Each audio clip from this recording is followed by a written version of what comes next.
राहुल सोलापूरकरांच्या शिवरायांवरील वक्तव्यावरून उदयनराजे संतापले। सोलापूरकरांना गोळ्या घातल्या पाहिजेत, चुकीला माफी नाही, उदयनराजेंचा इशारा।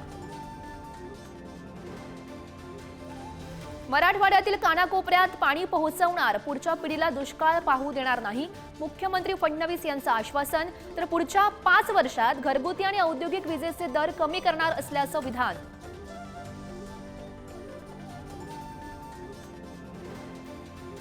संजीवराजे रघुनाथराजे नाईक निंबाळकरांच्या सातारा आणि पुण्यातील घरांवर आयकर विभागाचे छापे। निवडणुकीमध्ये राष्ट्रवादीचं काम केलं म्हणून कारवाई केली का, संजीवराजेंचा सवाल।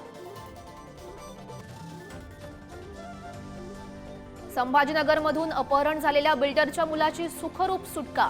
2 कोटींच्या खंडणीसाठी केलं होतं अपहरण, 19 तासानंतर मुलाची सुटका।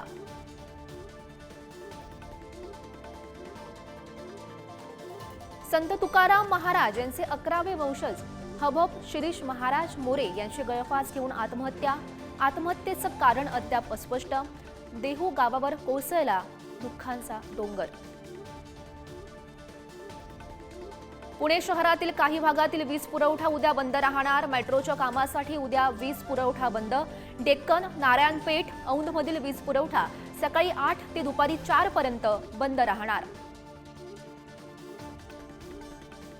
अमरावती, जालना आणि हिंगोलीतील सीसीआय कापूस खरेदी बंद। कापूस ठेवण्यासाठी जिनिंगमध्ये जागा उपलब्ध नसल्यानं खरेदी केंद्र बंद ठेवण्याचा निर्णय। दिल्ली विधानसभेच्या मतदाना दिवशीच पंतप्रधान मोदींचं कुंभस्नान।